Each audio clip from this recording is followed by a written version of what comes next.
안녕하세요. 날씨가 추워지기 시작하면 꼭 해야 할 일이 있어요. 컨디션이 안 좋을 때 먹으면 목이 쫙 풀리는 생강차를 준비해야 합니다. 이번에는 배와 도라지도 함께 넣어서 감기에 더 좋은 차를 만들어 보세요.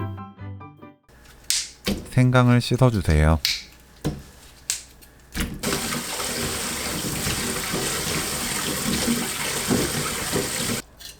생강은 칼로 긁어서 껍질을 벗깁니다.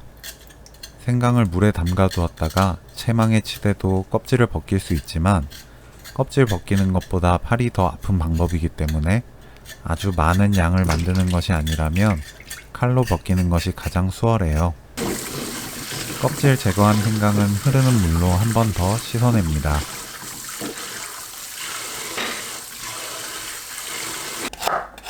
믹서에 갈기 좋게 썰어주세요.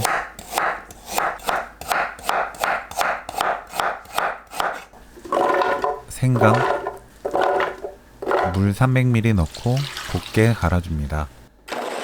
물을 많이 넣으면 나중에 더 오래 끓여야 하기도 하고 맛이 싱거워집니다.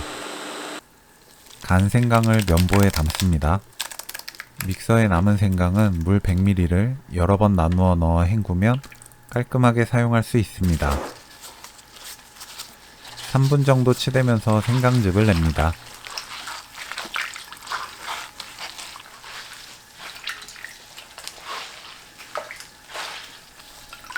꽉 짜서 생강즙만 사용해요. 이 상태로 바로 만들면 생강 전분 때문에 쓰고 떫은 맛이 아주 강해져요. 다른 재료 준비될 때까지 그대로 두고 전분을 가라앉힙니다. 도라지 흙을 씻어냅니다.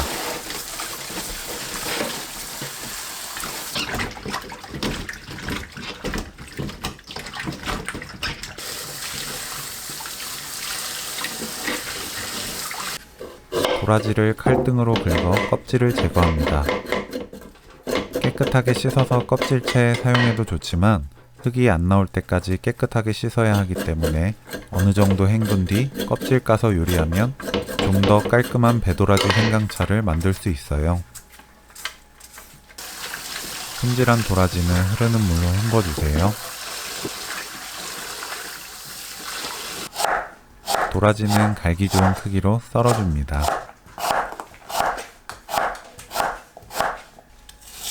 배는 껍질과 씨 제거하고 갈기 좋게 썰어줍니다. 손질하고 나면 같은 양을 준비했어도 무게가 각자 다를 거예요.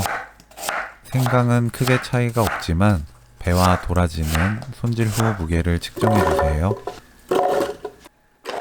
믹서에 배에 넣고 먼저 갈아주세요.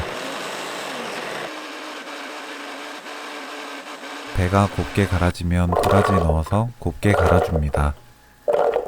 배는 물이 많이 나오는 게 있고 적게 나오는 게 있어요. 물이 적게 나와서 도라지가 잘 갈아지지 않는다면 물을 50ml에서 100ml 정도 넣어 갈아도 좋습니다.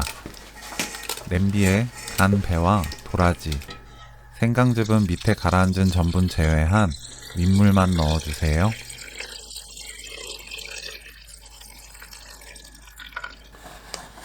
전분은 이렇게 가라앉아 있어요. 비정제 설탕을 손질한 배, 도라지, 생강을 합친 무게의 80%만 넣습니다. 생강차를 만들 때 조청이나 엿기름을 사용하면 차에서 엿맛이 강하게 나기 때문에 조청을 만드는 것이 아니라면 비정제 설탕을 사용하시는 것이 맛있습니다. 센 불로 가끔 저어가면서 끓입니다.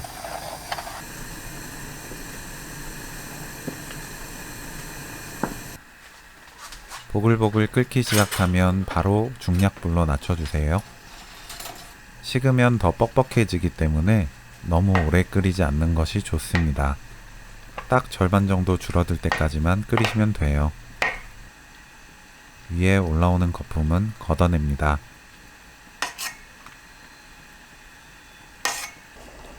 (3분의 1) 정도 줄어들고 나면 점성이 생기면서 점점 뻑뻑해집니다.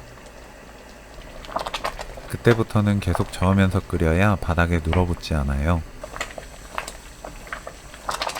윤기가 흐르면서 작은 기포들이 펑펑 올라오면서 터지면 배도라지 생강차 만들기 끝! 소독한 병에 뜨거운 상태의 배도라지 생강차를 담고 뚜껑 닫아주세요. 실온의 온도로 식으면 냉장 보관하면서 다음날부터 드실 수 있어요. 침이나 물이 들어가지 않으면 1년 넘게 보관할 수 있는 배도라지 생강차 레시피는 여기까지. 시청해주셔서 감사합니다.